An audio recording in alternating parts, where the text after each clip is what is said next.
Bar. Udah siap banget ya, epidemik tuh bikin tambah keren. Hah? Bikin bikin boros tepatnya.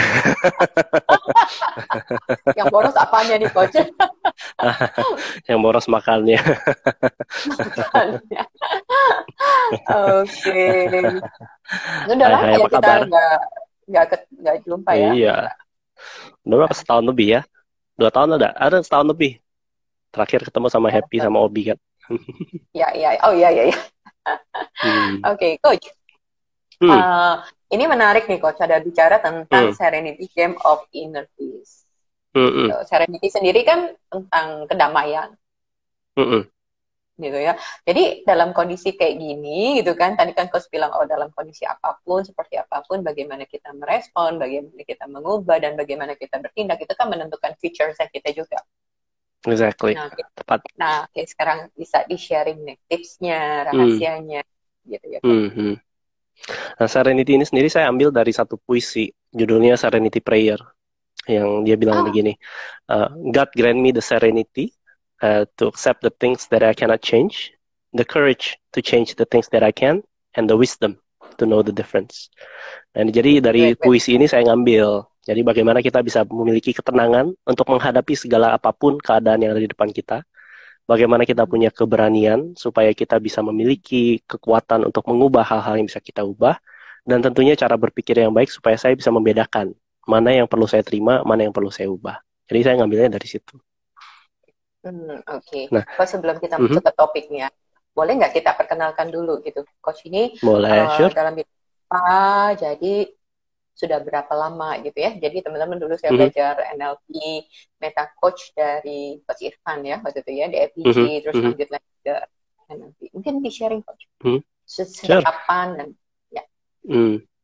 Nama saya Irfan Irawanji. Mhm. Saya belajar NLP itu dari tahun 2015. Jadi saya Mhm. pertama kali belajar itu tahun 2015.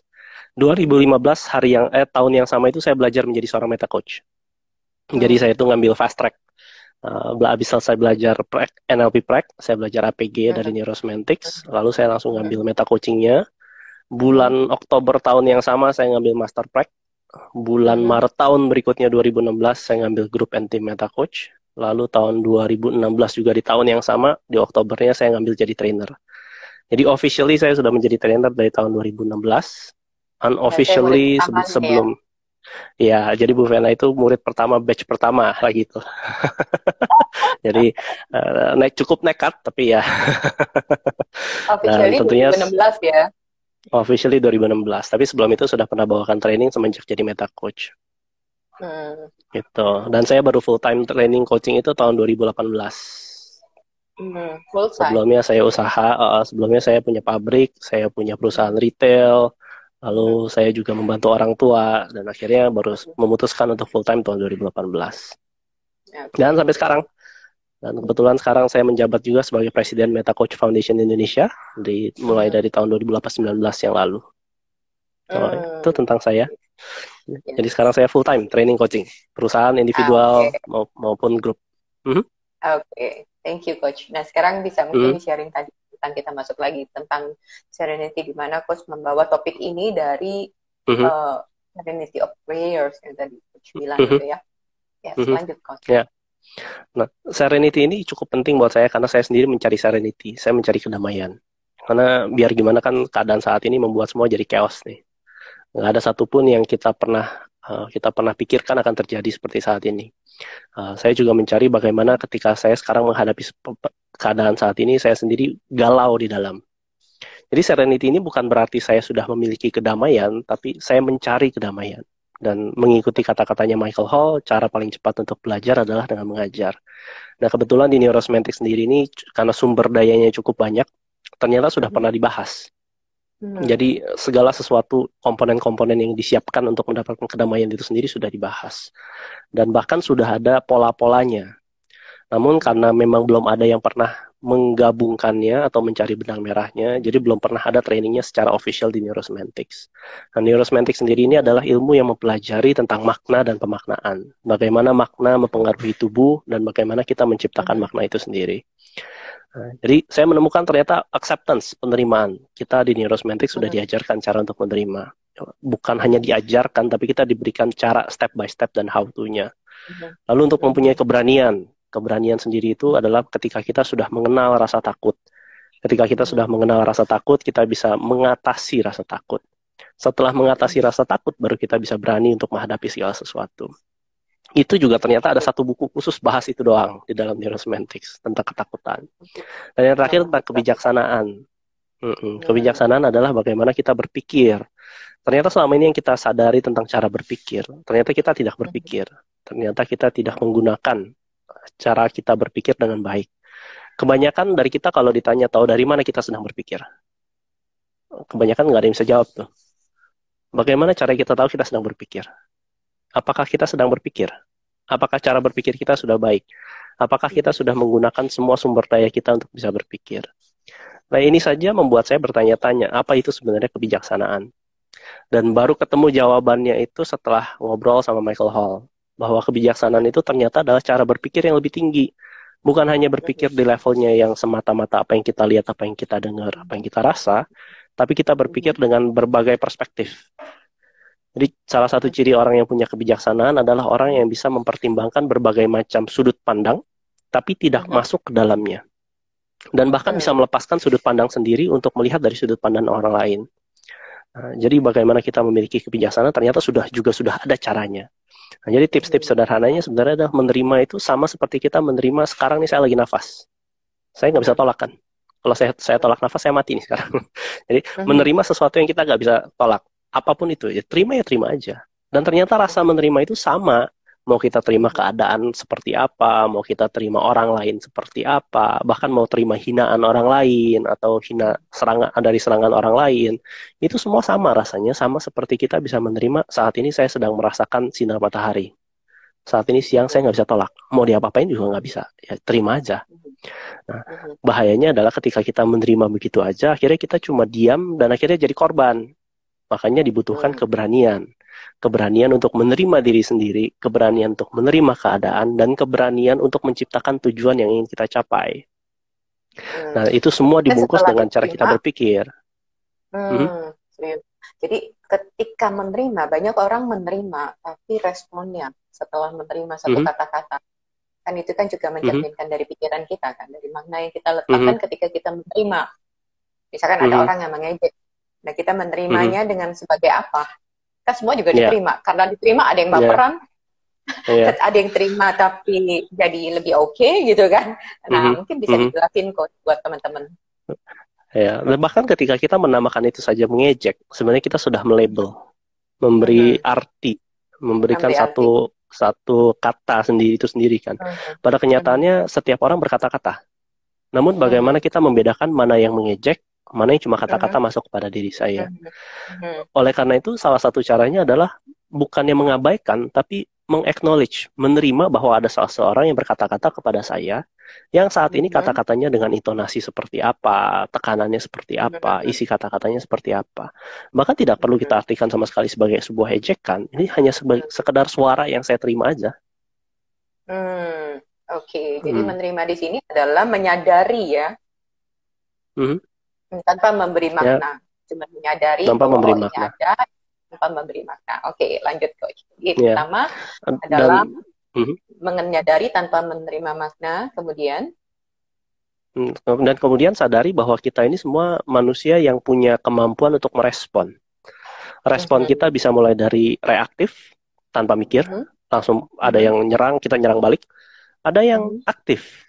Begitu seseorang menerima, kita pikirkan terlebih dahulu. Dan Mhm. aktif ini baru sekedar memulai cara kita berpikir. Baru kita menggunakan cara kita berpikir. Nah, kita sudah diberkahi dengan otak yang luar biasa untuk bisa berpikir, kenapa nggak dipakai? Nah, setelah kita sudah bisa aktif, baru kemudian kita menciptakan proaktivitas. Bagaimana sebelum ada sebuah kejadian, saya sudah mempersiapkan respon saya. Sehingga di saat-saat santai seperti ini kita bisa memikirkan nih, kalau ada seseorang yang menyerang saya, bagaimana saya akan meresponnya sekarang dengan keadaan saya tenang seperti ini. Sehingga nantinya ketika nanti suatu saat benar-benar kejadian, kita bisa punya proaktivitas. Kita sudah lebih mampu mengendalikan diri kita. Hmm. Jadi pertama Nah, menerima, kedua adalah ciptakan proaktivitas. Oke, nanti tadi ada coach bilang tentang berpikir dan bagaimana kita tahu kalau kita sudah berpikir. Nah, bisa Mhm. dijelaskan lebih dalam lagi. Oh ya, berpikir itu bukan berarti berpikir sesuatu yang sederhana. Berpikir itu sebuah mental proses. Segala sesuatu Mhm. yang ada di pikiran kita itu kan makna. Mhm. Lalu bagaimana caranya kita sudah menggunakan pikiran kita? Mhm. Ada berbagai macam level pikiran. Yang Mhm. pertama adalah ketika seseorang hanya reaktif. Dia nggak mikir. Hah, nggak aktif aja. Yang kedua adalah bagaimana seseorang itu bisa menyadari bahwa dia ini hanya ngebeo, menggunakan Tunggu, apa kalau yang yang sudah aktif didengar itu seperti sebelumnya. apa? Kalau yang aktif Kalau itu seperti reaktif apa? itu, Jadi ketika ada. nah, Mhm. kalau reaktif itu kan nggak mikir. Mhm. Mhm. Sisi Langsung sebaliknya refleks. adalah aktif kalau mikir, refleks. Nah, jadi kalau Mhm. kita reaktif, kita nggak mikir. Nah, itu low Mhm. quality thinking. Kita hanya menggunakan otak-otak di bawah kita nih, otak mamal, Jadi limbik sistem kita, marah, refleks gitu kita ya, marah. Nah, sedih. itu refleks. Itu Itu yang menggunakan nonton cara berpikir drama-drama mamalia. Korea ya. Itu yang Wah, nonton-nonton drama Korea terus langsung gitu ya. nah, Refleks. kalau nonton drama Korea beda lagi nih. Ini perlu Aha. dibahas lagi nih, drama Korea yang mana Oh, gitu oke. kan. Kalau yang cuma cari buat nangis-nangis itu kan percuma kan. Tapi kalau drama Korea yang artinya bagus, dia bisa menikmati, bisa belajar, it's fine, nggak apa-apa juga. Dan Yang lagi happening, coach. menyadari, Lagi happening yang ibu-ibu itu loh, yang lagi pada marah. nah itu kalau diterima mentah-mentah terus Langsung langsung refleks ya. reaktif, langsung Mhm. refleks, suaminya langsung diinterogasi, berarti dia lagi nggak mikir. Dia itu sedang Oke, dia. terbajak pikirannya. Oke, jadi di sini pikirannya adalah ketika dia reaktif, terbajak dengan tadi marah, sedih dan segala macam ya. Oke, lanjut Mhm, coach. mhm, mhm. Lalu yang kedua adalah ketika seseorang hanya ngebeo. Ngebeo. Hmm. Bagaimana saya sudah tahu nih sesuatu, terus saya ngebeo aja apa yang udah saya tahu sebelumnya. Kita nggak mikir, cuma mengcopy. Bisa jadi itu Oke. pikirannya adalah, kalau contoh drama Korea tadi ya, misalnya, ini Mhm. kalau suami lagi mulai gerak-gerik dia pasti selingkuh nih. Ini kata orang-orang, kata di Mhm. film drama Korea ini begini nih. Sehingga ketika ada Mhm. sesuatu yang terjadi di dalam pikiran dia udah main tuh. Wah Mhm. ini selingkuh nih, wah ini gimana nih. Oke. Sehingga dia hanya ngebeo. Ngebeo yang Judulnya belum apa? tentu juga benar. Ya, judulnya apa? Saya cuma lihat di Facebook aja itu judulnya The Word of Marriage ya, yang lagi Mhm, rame, happening, mhm, sampai mhm. wanita-wanita pada komen gitu. Saya sendiri belum nonton. Ada yang komen. Ya, ya itu balik lagi terserah orang-orang lah ya, nonton mau belajar apa, Yes, mau mau iya. apa juga silahkan aja. Cuma bagaimana kita menjaga Tergantung pikiran kita kan. bagaimana. Iya, Mhm, setuju. Jadi ya, mereka mengcopy dan mencocologi ya mungkin. mhm, mhm, Jadi ya, menyamakan begitu ada suaminya geraknya begini, oh bisa jadi ke sana ya, karena apa yang pernah di. ya. Oke. Dan itu didasari berdasarkan film lagi, berdasarkan Ya. sesuatu yang nggak nyata kan. Apabila Mhm. seseorang nggak bisa menjaga pikirannya sendiri, lalu dianggap film itu benar. Oh, ternyata dunia pernikahan tuh seperti ini ya. Dan dia menjadikan Mhm. ini sebagai cara dia berpikir. Lebih-lebih lagi kalau Mhm. dijadikan sebuah belief, gitu kan. Belum lagi kalau ini dijadikan sebuah frame of mind, bagaimana dia menjadi sebuah kerangka berpikirnya di dalam menghadapi suaminya atau istrinya. Oh, tentunya ini akan mengendalikan seseorang kan. Karena pikiran perasaan kita akan mengendalikan kata-kata dan perilaku kita. Tapi Jadi dengan yang nonton kedua yang adalah ngebeo. sama, nonton yang sama bisa menjadi perspektifnya bisa banyak ya, Coach. Jadi nggak belum tentu film itu Ya, jelek. Ya, film itu just film. ya, ya. Tergantung orang Mhm. mau lihatnya dari mana. Saya ngelihat film hanya melihat sinematografinya. Ini cara Mhm. ngambilnya bagus nih. Oh, ini Mhm. cara dia pakai kameranya begini. Oh, ini peralatannya apa ya lagi itu ya. Nah, itu juga Kalau beda. saya suka Sudut pandang. fashionnya, Nah, saya suka fashionnya. fashionnya. Ya, Mhm. Kalau saya kadang-kadang kasihan sama pemain-pemainnya, sama saya kalah ganteng gitu kan. setuju. Lanjut, Coach. Jadi, tadi yang pertama kan bagaimana kita reaktif, yang kedua adalah membeo, gitu ya. Dan Mhm, mhm. Terus yang ketiga apa, Coach? Yang ketiga adalah ketika kita sudah yakin, saya yakin-yakinnya bahwa saya tahu. Ketika Hmm. saya sudah yakin saya tahu, ini jadi bias kita. Ini menjadi, wah saya udah tahu nih, saya nggak perlu belajar lagi, saya nggak perlu mikir lagi. Karena saya udah tahu. Sehingga kita menutup diri kita dari apa yang bisa kita pelajari. Nah, disitulah tempatnya di mana orang-orang tidak mulai belajar, dan ketika seseorang tidak belajar, disitulah dia tidak bertumbuh. Jadi Nah, berpikir yang yang terus ada lagi. absolut. Hmm. Nah, itu yang sloppy Oke. thinking. Itu cara-cara berpikir yang tidak memberdayakan kita. Ya, ini 3 cara berpikir yang tidak memberdayakan, langsung reaksi, copy Mhm, paste, dan kemudian mhm, yang tadi berpikir sudah tahu, makanya dia nggak mhm, bertumbuh, nggak belajar, memutuskan untuk mhm. ke sana. Oke. Lalu kemudian apa Ya. lagi? Nah, itu cara yang berpikir yang memberdaya. tidak memberdayakan kan. Nah, kalau yang berdaya yang pertama adalah mulai menyadari. Benar nggak yang saya tahu ini udah benar? Mencoba, Jadi mencoba saya dikasih melihat dari pertanyaan sudut lagi. pandang yang lain. Ya, bagaimana kalau saya salah, apa yang terjadi? Kalau saya ini tidak benar, lalu ada apa di sana? Sehingga mempertanyakan diri kita sendiri, kalau saya mencoba menggunakan cara pikir orang lain, apa yang akan terjadi? So, yang pertama ini adalah mencoba menggunakan cara pikir orang lain. Ini kebalikan dari saya sudah tahu. Jadi kalau saya pakai cara pikirnya Bu Vena, apa yang akan saya pikirkan sekarang? Bukan berarti kita menerima, bukan berarti juga kita perlu menjadi orang lain, tapi menggunakan cara pikir mereka, menggunakan sisi dan sudut pandang yang lain. Nah, itu yang lebih baik Untuk memahami, untuk untuk memahami memahami kenapa tujuannya. misalkan Rena lagi marah sama Coach Irfan gitu ya. Mhm, mhm, Oke, mhm, mhm. Dan itu untuk juga memiliki kedamaian, sudut pandang banyak sekali yang kita bisa gunakan. Lalu kenapa kita hanya berhenti menggunakan satu sudut pandang yang membuat kita marah, membuat kita sedih, yang membuat kita takut, yang membuat kita kecewa. Padahal begitu banyak sudut pandang yang bisa kita pakai. hmm, oke. Lalu Mhm. tadi Nah, itu. itu salah satu sudut pandang yang berdaya dengan melihat dari Mhm, beberapa angle ya, beberapa sisi. mhm, Ya, mhm, ini masalah. Berarti kita keluar dari masalah ya, Pak. mhm, mhm. Dan Untuk melihat bukan dari hanya keluar dari sisi masalah, tapi ini, kita bisa melihat dari sudut pandang. Ya. ya sudut pandang ya, ini masalahnya, Mhm, sudut pandangnya bukan di dalam masalah tapi di luar untuk bisa melihat mhm, dari beberapa sisi. mhm. Oke. Lalu meragukan diri sendiri.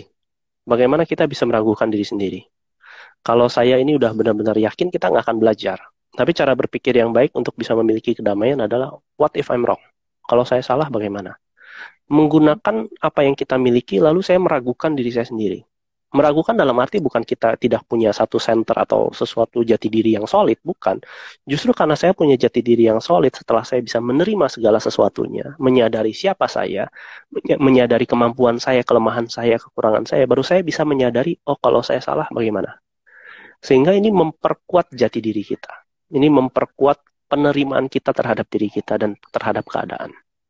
Oke, yang Karena dimaksud kalau salah di sini atau meragukan adalah tentang konsep cara kita berpikir ya, Pak. Setelah kita melihat dari Apakah berbagai cara sudut pandang, ya, apakah apakah cara saya yang berpikir kayak salah? gini kan? Hmm. Ya, bagaimana kalau saya salah? Apa yang saya missing? Apa yang saya nggak tahu?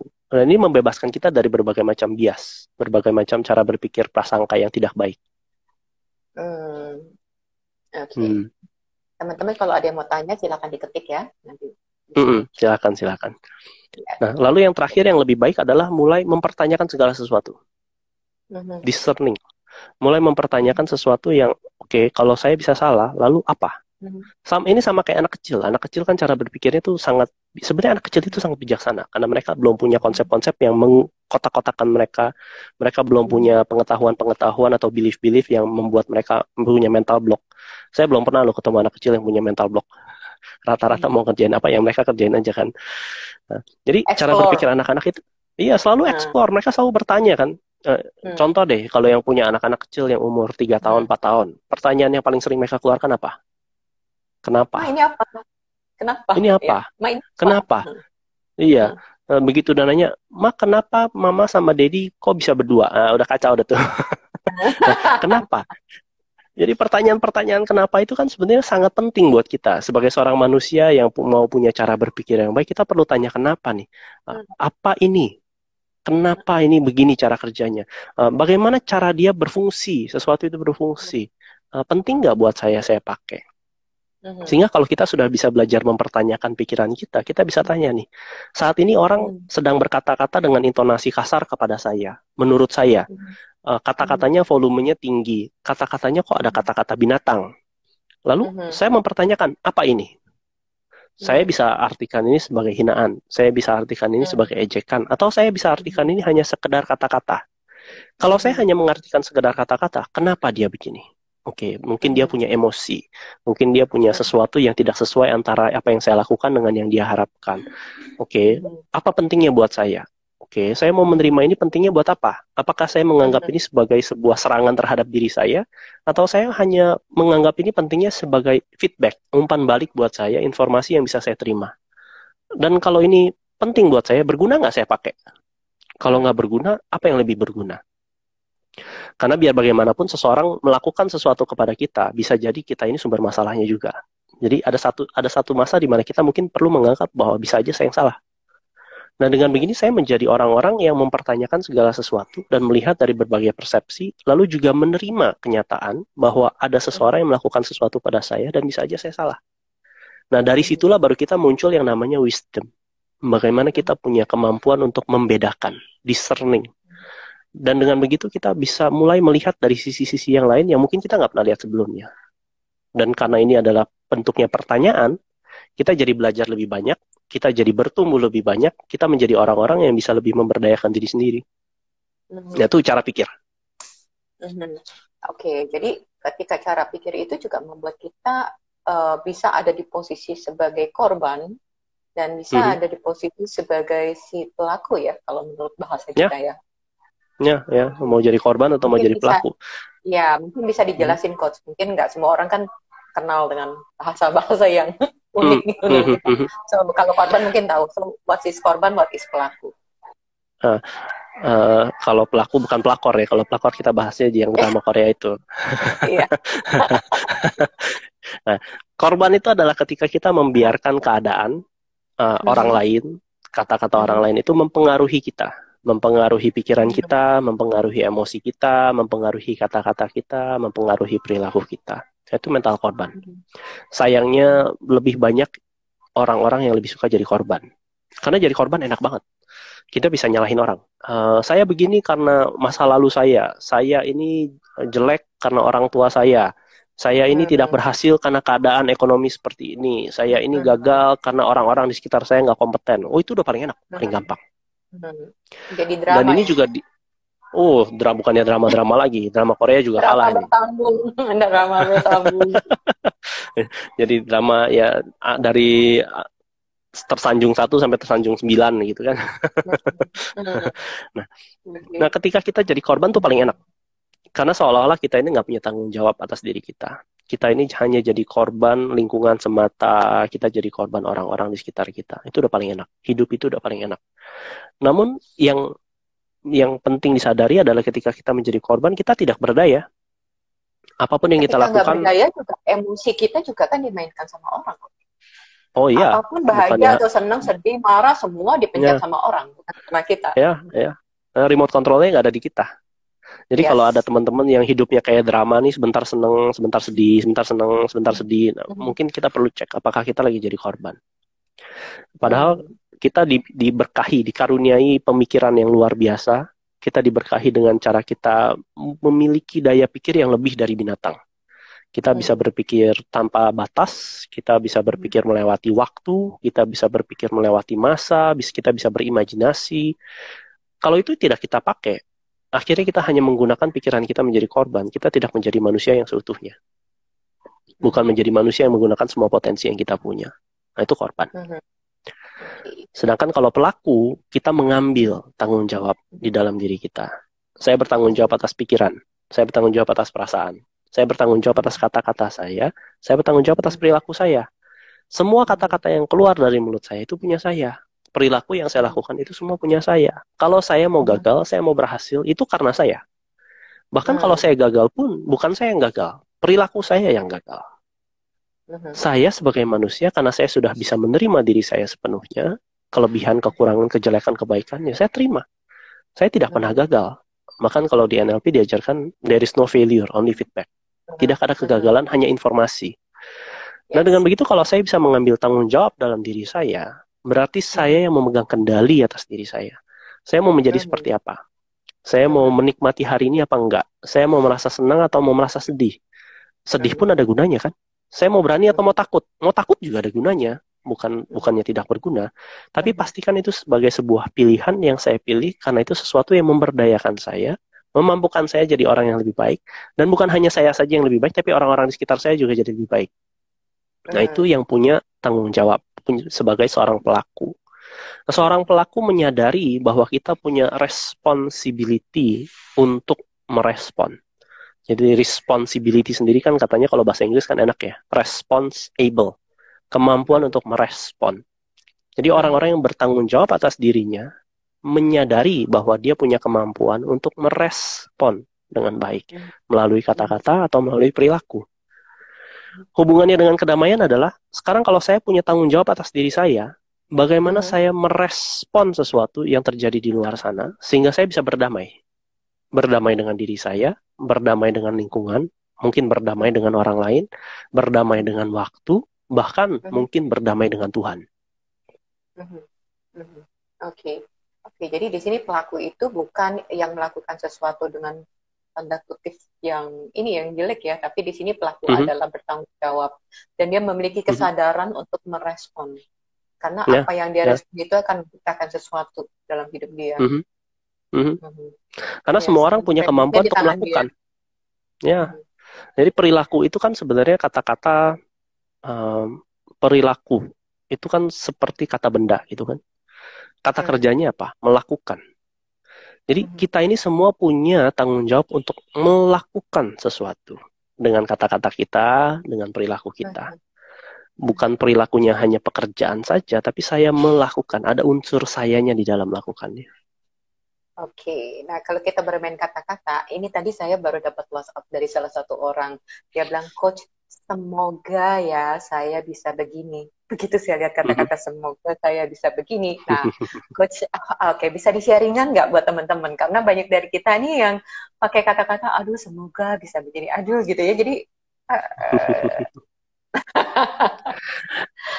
kata-kata semoga juga belum tentu jelek loh. Semoga itu bagus loh. Semoga panjang umur gitu kan. Tergantung bagaimana kita melihatnya kan. Semoga bahagia. Kata-kata semoga bahagia, semoga diberkahi, semoga menjadi manusia yang lebih baik. It's fine gitu. Nah, yang perlu disadari adalah ketika kita mulai mempelajari wisdom, mulai mempelajari pertanyaan bagaimana kalau saya salah, ada apa lagi di sana. Kata-kata semoga itu tergantung dari konteksnya. Kalau ini kepada diri saya, semoga saya menjadi lebih sabar tahun ini. Berarti dengan kata lain, katanya itu sendiri berarti bahwa saat ini saya belum. Pertama itu. Lalu kalau semoga itu kan kayak harapan. Jadi kalau kita mau memiliki sesuatu, harapan itu paling lemah. Harapan tuh baru tahap 1. Wishful. Ini cara pikir anak-anak nih. Seandainya saya bisa begini, oh saya mau itu, tapi kan saya belum bisa. Seandainya saya bisa begitu, saya berharap, saya pengen begini, saya pengen begitu. Itu baru tahap level 1 itu, harapan. Setelah saya punya harapan, kalau saya tidak melakukan apa-apa, itu hanya harapan, hanya mimpi. Lebih baik adalah tujuan. Saya punya tujuan, apa yang mau saya lakukan? Harapan tanpa aksi hanya jadi mimpi, harapan dengan aksi menjadi sebuah tujuan. Sehingga lebih baik kata-katanya daripada semoga saya lebih baik tahun ini. Kenapa tidak jadikan ini sebagai sebuah tujuan? Saya bertujuan menjadi lebih baik tahun ini. Tujuan saya adalah menjadi lebih baik tahun ini. Dan tujuan pun baru tahap 2. Tahap yang lebih tinggi daripada tujuan adalah intensi. Kalau saya punya intensi, maka saya punya fokus. Maka saya tahu apa pentingnya buat saya jadi lebih baik. Kalau saya sudah punya intensi untuk menjadi lebih baik, maka energi saya pun akan ke sana. Energi akan mengalir kemanapun atensi kita atau perhatian kita berada yang didasari dari intensi. Kalau saya punya intensi jadi lebih baik, bukan hanya cuma sekedar tujuan, bukan hanya sekedar harapan, tapi aksi yang saya lakukan itu sudah terfokus. Aksi yang saya lakukan itu menjadi sesuatu yang memang menuju kepada kesana dan dilakukan dengan seluruh energi dari diri saya, semua dari cara saya berpikir, semua keyakinan saya, semua keputusan saya, semua kemampuan saya. Nah, jadi daripada semoga harapan, jadikan tujuan, atau lebih baik jadikan intensi. Saya ingin begini karena saya menyadari penting. Di intensi itu saya melihat sudah ada komitmennya ya di sana. Ya, ada keputusan di sana. Ya, ada keputusan, sudah ada komitmennya di sana. Kalau semoga masih meragukan istilahnya ya. Ya. Yang tadi Coach bilang, level 1. Ya, sehingga kalau baru semoga, baru harapan, yang kurang hanya aksi. Tentukan tujuannya mau ngapain. Setelah baru itu, baru cari tahu. Untuk jadi intensi, tahu dulu pentingnya buat saya ngapain. Jangan-jangan nggak penting. Saya mau jadi lebih baik, buat apa? Mempertanyakan kan, jangan-jangan nggak penting saya jadi lebih gini-gini aja, gue udah happy kok, gue udah seneng kok. Ya kan? Sehingga kalau nggak ada intensinya ya percuma. Mau semoga kayak apa juga nggak akan dicapai. Ya, Hmm. oke. Nah, teman-teman ada yang mau tanya silakan di chat. Mhm, Dan ada banyak kata coach yang sebenarnya kita bisa bongkar. Nah, tapi lanjut dulu coach tentang serenity yang mhm, pikiran coach tadi mhm. sharing. Ya, Tadi kan dari nah cara itu dari berpikir. cara berpikir. Sekarang adalah dari keberanian. Keberanian Hmm. sendiri juga dimulai dari sebuah keputusan. Keberanian perlu disadari mulai dari rasa takut dulu. Untuk bisa berani, sisi sebaliknya dari berani kan rasa takut. Jadi saya nggak Hmm. akan bisa berani kalau saya tidak takut. Jadi takut ini bukan sesuatu yang tidak berguna, takut ini juga ada gunanya. Bayangkan kalau kita hidup nggak punya rasa takut. Hmm. Loncat Berguna dong nggak? saya dari lantai 21. Loncat dari Lantai 21. mana-mana gitu kan. Kayak Iya, nggak punya Superman ya. rasa takut. Iya, ini ngelihat ada seorang ganteng, nggak peduli ada istrinya atau apa, pokoknya rebut aja Nah, karena saya mau, nggak ada rasa takut kan, nggak ada nggak ada rasa rasa takut takut ya. konsekuensi, percuma akhirnya nggak ada rem. Jadi rasa takut itu ada fungsinya.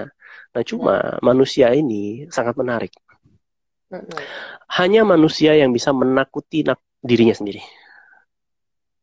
Menakuti Kalau dirinya misalnya, sendiri. Mbak Vena pernah Berarti lebih serem naik, dari pocong ya. oh, pernah naik pesawat lalu pesawatnya goyang? Pernah Bu Vena? Uh, Naik pesawat terus pesawatnya pernah, goyang? pernah.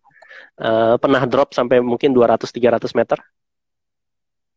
Waktu itu sempet sedikit aja sih turbulence, Mhm, tapi nggak mhm, sampai ada cute dikit gitu ada sih gitu. mhm, mhm, mhm, mhm. Nah, Tapi yang nggak sampai cut kita dikit duduknya itu, mental gitu. Iya, iya, yang cut dikit itu mungkin aja berapa ratus meter loh. Kalau pesawat iya, kan, kita iya. aja nggak Kalau berasa kita, gitu kan. iya, iya. Nah, sehingga orang-orang yang mengalami rasa-rasa takut itu, bahkan mungkin Hmm, dengan kita bercerita sekarang ada orang-orang yang bisa sekarang takut naik pesawat. hmm, Padahal yang mereka takutkan nggak ada. Yang hmm. mereka takutkan adanya di dalam pikiran mereka sendiri. Jadi hanya Iya. manusia yang bisa takut atas pikirannya sendiri. Hmm, Uh, Kalau ada orang pakai parang di pinggir jalan malam-malam gelap, terus dia lari menuju saya patut untuk takut, perlu takut, karena ada sesuatu yang memang membahayakan. real. Zaman dulu, waktu kita mungkin masih belum berevolusi, kita masih hidup dengan dinosaurus, mungkin ada suara dikit kita perlu takut, karena jangan-jangan di situ ada dinosaurus gitu kan. Tapi zaman Hmm, sekarang nggak ada. hmm. Rata-rata ketakutan yang kita ciptakan itu adalah semuanya adanya di sini. Takut pocong misalnya. Emang pernah lihat pocong? Bagi Ada di orang-orang film. yang percaya, ya ada di film kan. Bagi orang-orang yang percaya, oh gue pernah lihat, kenapa kagak Iya. lu foto? Udah itu lu jual fotonya kaya lu, gitu kan? Hmm, Dan ini saya tidak bilang bahwa tidak ada dunia gaib. Saya nggak tahu, hmm, saya nggak punya keahlian di sana dan bilang bahwa tidak ada dunia gaib. Saya nggak akan bisa hmm, bilang gitu. Namun yang saya tahu adalah tidak banyak orang yang memang punya keahlian di situ. hmm, Sehingga kebanyakan dari kita menakutkan sesuatu yang sifatnya adanya di dalam pikiran kita sendiri. Jadi rasa hmm, takut yang alami itu sebenarnya cuma dua. Mungkin sekarang hmm. tiga lah. Yang pertama itu takut jatuh. Takut Ketinggian kan, ketinggian biasa itu takut sama kayak ketinggian. takut jatuh kan. Ya. Takut jatuh. Sama takut suara Hmm. keras. Ya, kayak Takut bayi suara dong keras ya. sama takut jatuh. Ya justru kayak bayi. Bayi kan Itulah takut responnya itu. alami manusia. Iya, iya. Iya. Responnya bayi Hanya kan seperti jatuh itu dan ya. suara keras. Mm-mm. Ya, Sama yang ketiga biar itu kaget. sekarang kalau listrik mati atau wifi mati. Menakutkan.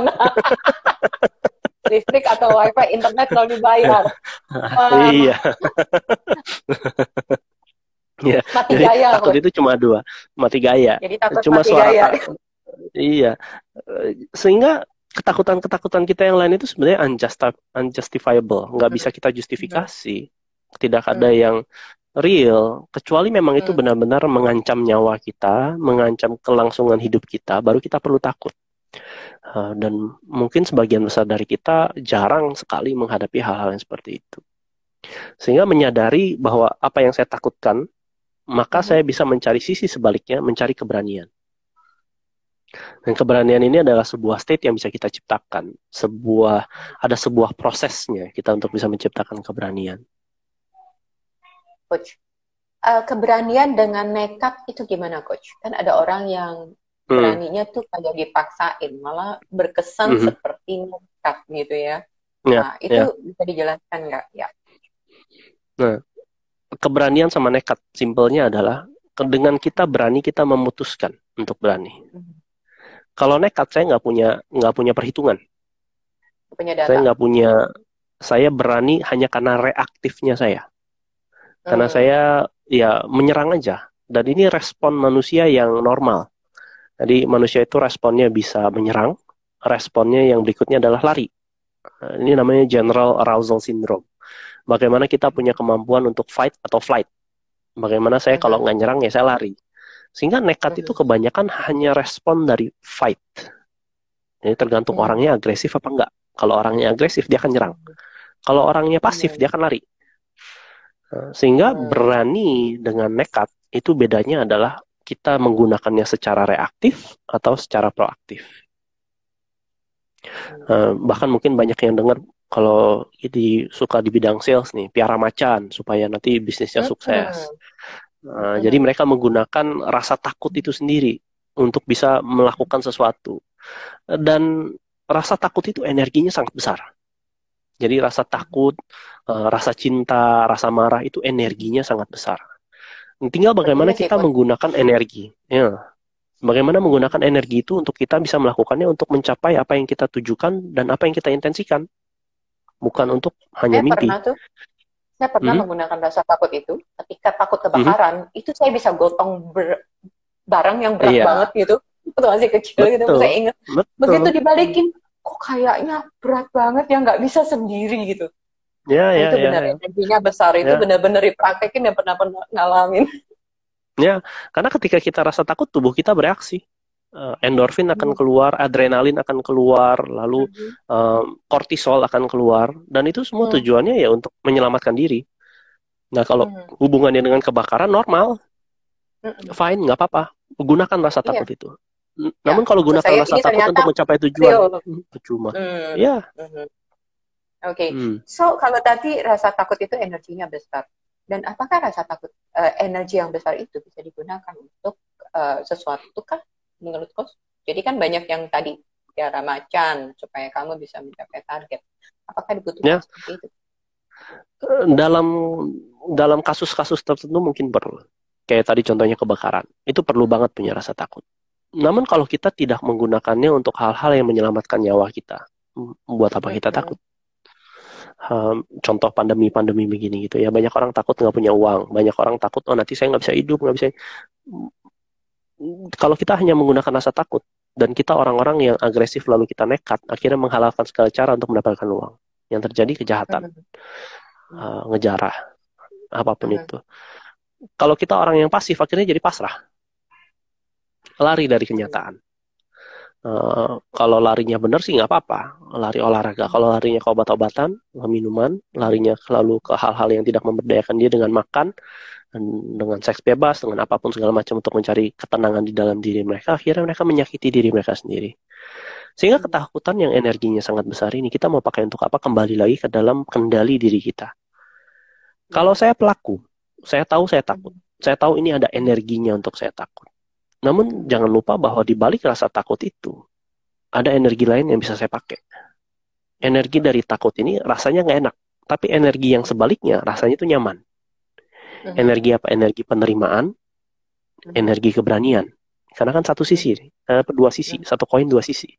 Saya mau pakai apa? Saya mau pakai ketakutannya, atau saya mau menggunakan keberanian yang saya ciptakan dengan rasa proaktif saya, karena saya punya tujuan dan punya intensi. Sehingga rasa takut ini ada potensi ya. Ada potensi, sudah pasti. Karena rasa takut itu akan menggerakkan. Menggerakkannya untuk kita menuju ke satu tempat.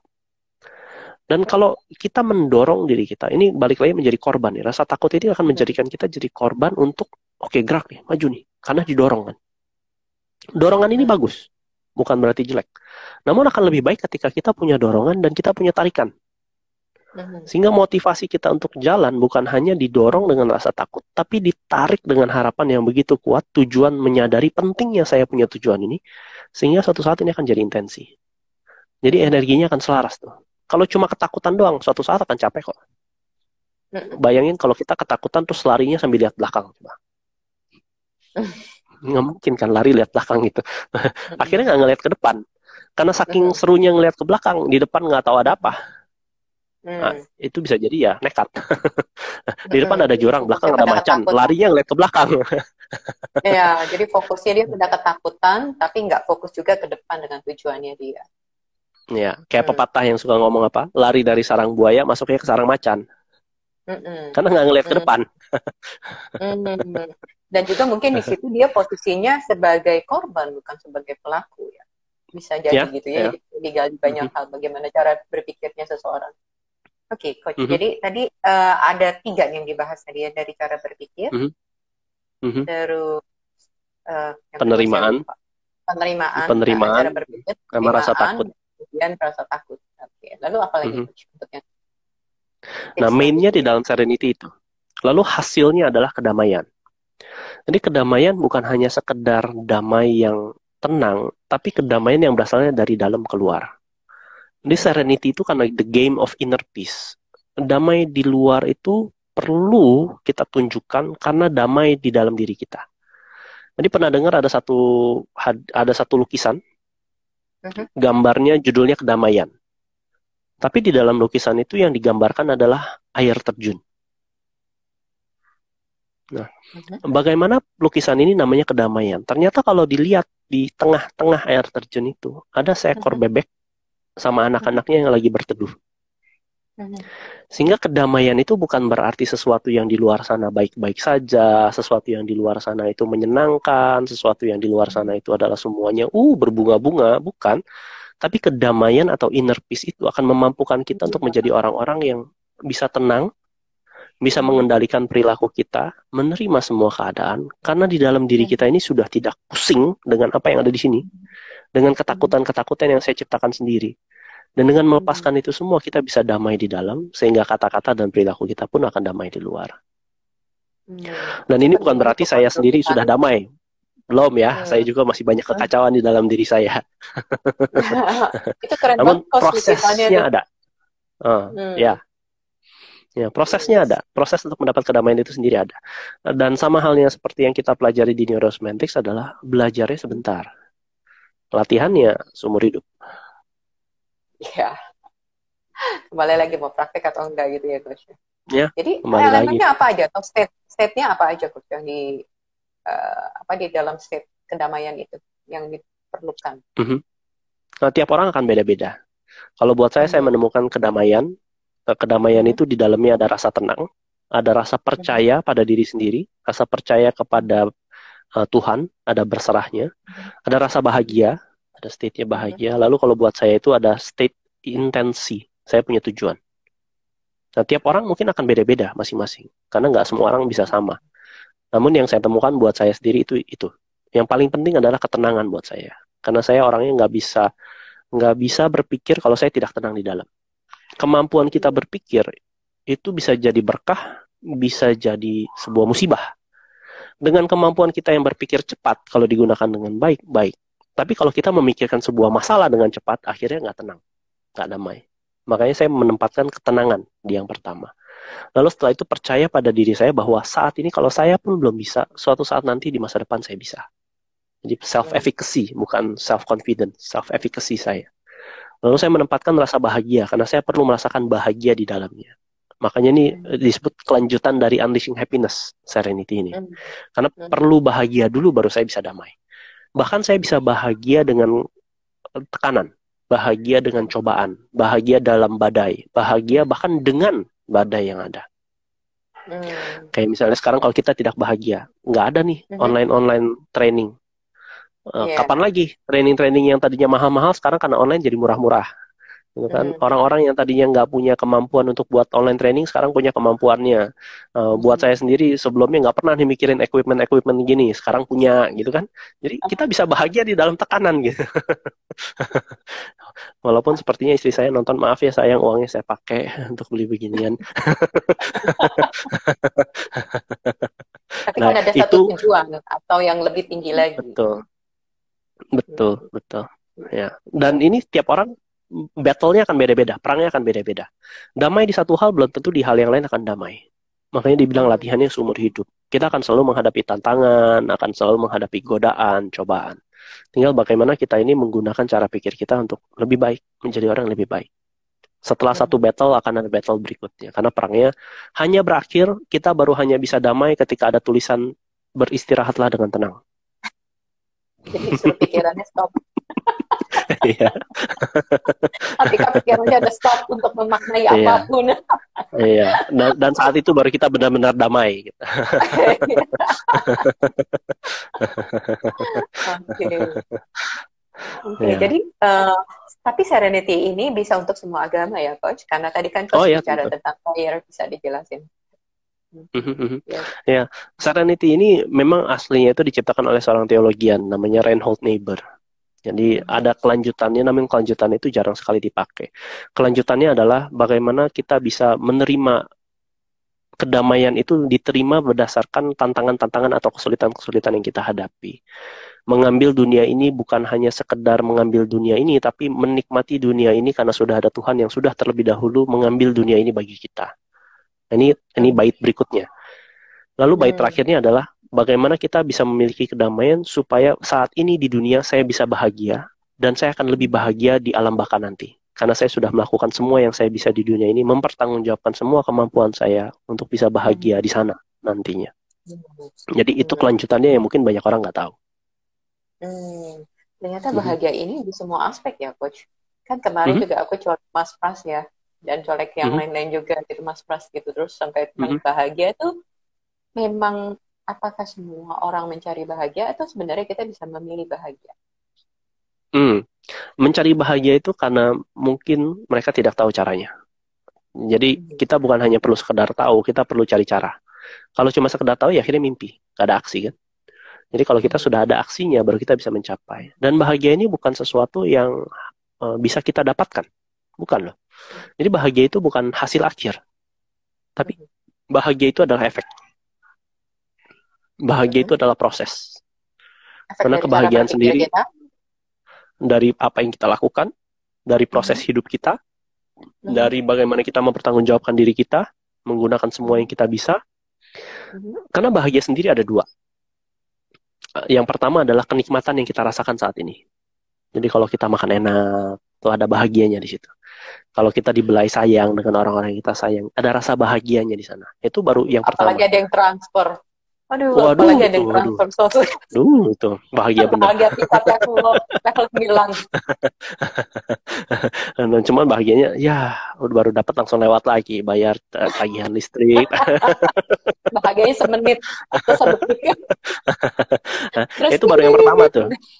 Ya. Kenikmatan kita merasakan sesuatu, itu kebahagiaan. Sensasi kita, apa yang kita lihat, apa yang kita Hmm. dengar, itu kenikmatan yang kita rasakan, itu bahagia yang pertama. Yang kedua adalah bagaimana kita menilai hidup kita. Hmm. Jadi kalau kita punya segala kenikmatan duniawi, tapi kita menilai hidup kita ini tidak baik, kita nggak akan bahagia, percuma. Hmm. Sehingga bahagia di yang level kedua ini adalah bagaimana kita bisa benar-benar otentik pada diri kita sendiri, menggunakan semua potensi yang kita bisa, karena setiap orang itu drive-nya rata-rata sama, menjadi Hmm. orang yang lebih baik. Kalau saya tanya teman-teman yang belajar, yang suka belajar, atau bahkan orang-orang yang saya kenal, tujuanmu hidup di masa depan apa sih? Kebanyakan akan menjawab, saya mau jadi orang yang lebih baik. Jadi setiap dari kita itu punya drive untuk menjadi lebih baik.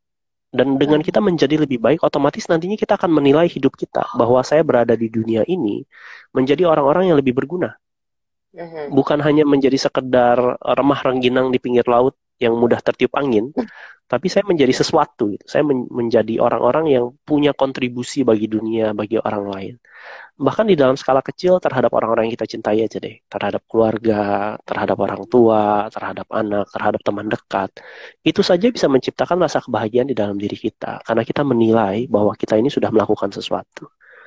Hmm. Dan bahagia ini adalah sifatnya well-being. Bagaimana saya menjadi orang-orang yang beingnya, jati Hmm. dirinya itu baik. Hmm. Itu bahagia. Jadi bahagia itu bukan sesuatu yang di luar sana, tapi bahagia itu adanya di dalam. Hmm. Nah, jadi kedamaian ini adalah ketika saya sudah bahagia, dan saya Hmm. bisa berbahagia di dalam kedamaian diri saya. Hmm. Nah, itulah Hmm. serenity jadinya. Hmm. Jadi di mana-mana dalam situasi apapun ya, Mhm. termasuk lagi pakai mic, lagi pakai headset, terus Ya, istrinya ya, nonton, belanja, ya, tetap ya. bahagia aja gitu ya. Tetap Karena kita bahagia tidak aja bertanggung pokoknya. jawab sama tanggung jawab bahagia orang gitu ya. Betul sekali. Nah, ini konsep yang mungkin banyak orang juga nggak ngerti tentang membahagiakan orang lain.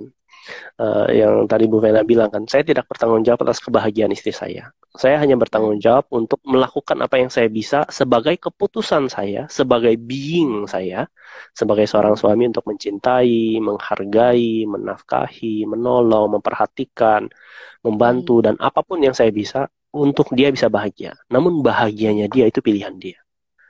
Bukan Yes. keputusan saya, bukan paksaan saya, bukan karena saya, tapi melalui saya.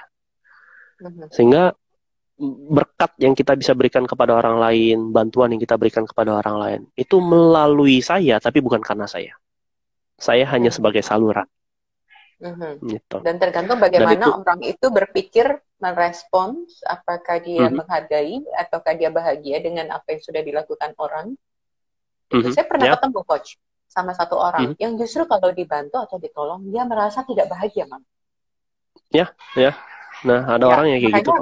Iya, makanya ketika kita melakukan sesuatu, belum tentu itu membuat orang bahagia, karena bahagia itu ada di tangan orang masing-masing.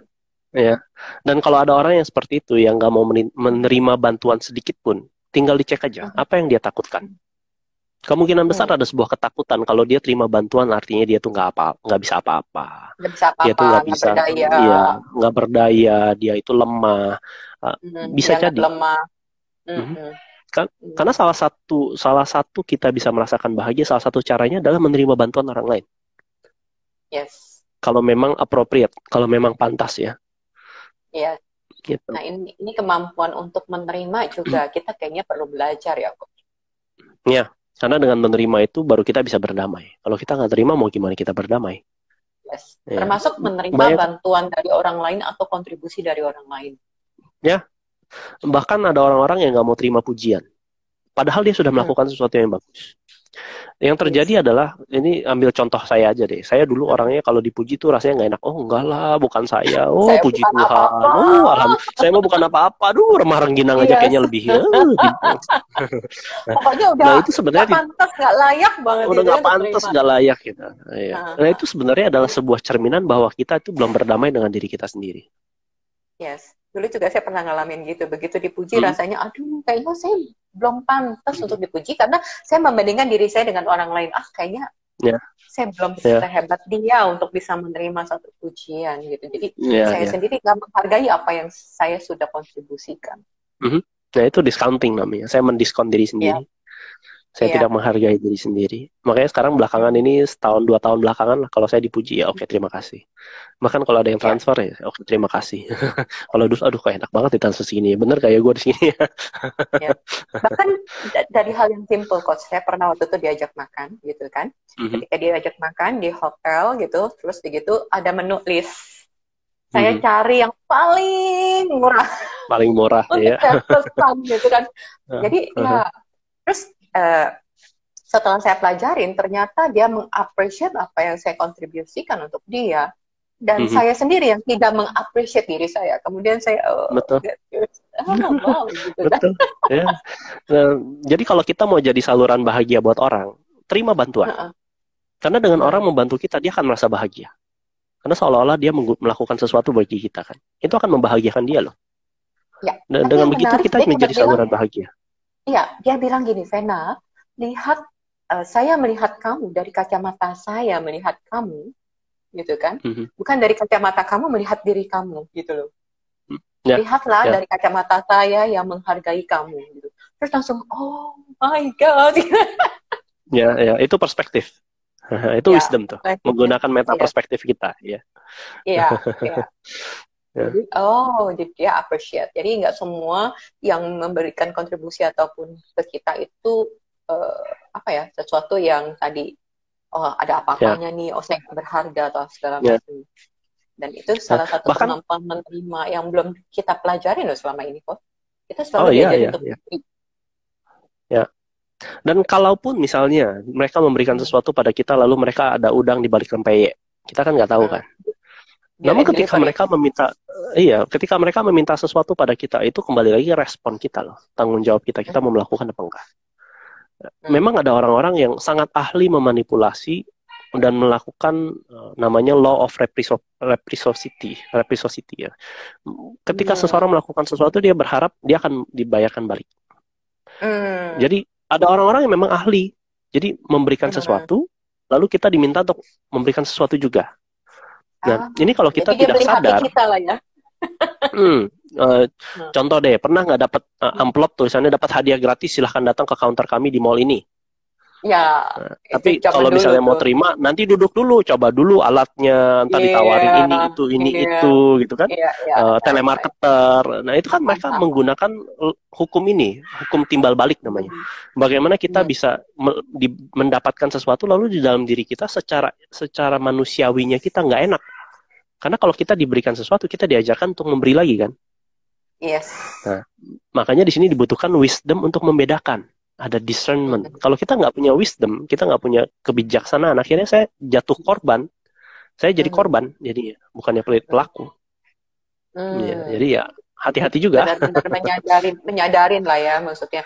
Ya, Apakah kita menerima ini mungkin bisa dicek dengan kebijaksanaan. ya, Apakah dia ya, bisa menghargai atau ada ya, sesuatu, kalau ada sesuatu, dealnya asik nggak gitu. ya, ya. Dan ini mengambil mengambil ketakutan kita akan hutang.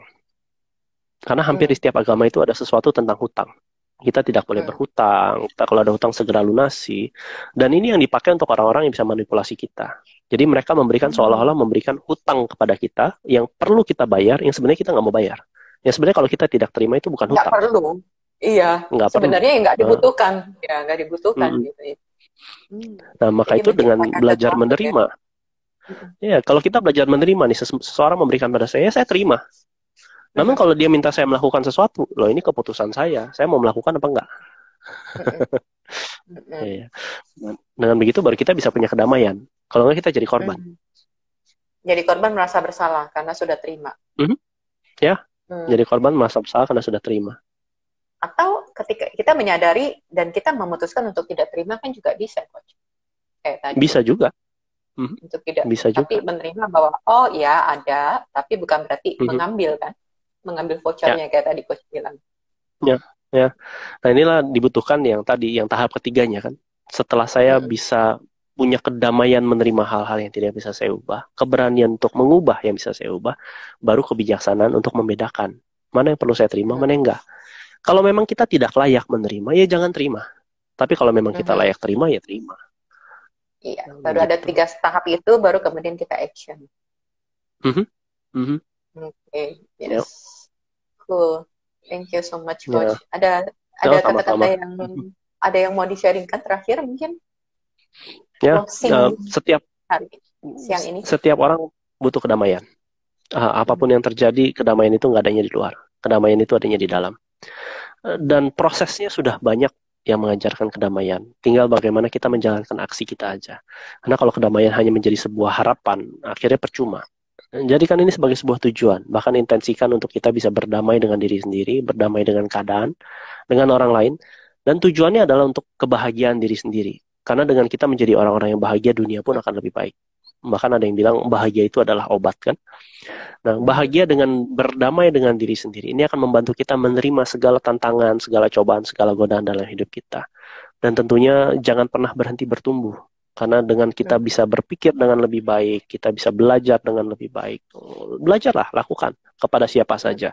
Bisa dengan apa yang Bu Vena lakukan. Dan saya sangat appreciate Bu Vena melakukan ini karena banyak yang bisa belajar dari apa yang Bu Vena lakukan selama beberapa hari ini kan. Dan dari situ kita bisa menggunakan apa yang sudah diberikan kepada kita dan kita mempertanggungjawabkannya. Menggunakan cara pikir kita, menggunakan cara kita merasa, menggunakan kata-kata kita, menggunakan perilaku kita untuk membawa kedamaian bukan hanya bagi diri kita sendiri, tapi juga bagi orang-orang di sekitar kita. Itu sih. Dan manfaatnya bukan hanya damai aja, tapi kita jadi lebih more kreatif dalam bersikap dan berperilaku ya, dalam Ya, situasi apapun. ya, ya, ya. Itulah kenapa saya ciptakan Serenity Training ini. Ya. How to have inner peace. Ya, jadi kayak Master Sifu, inner peace. Inner peace. Kayak Ikkyusan. Oh, iya. Ikkyusan, udah tahu nih. Saya paling suka tuh Ikkyusan. Udah cocok kayaknya.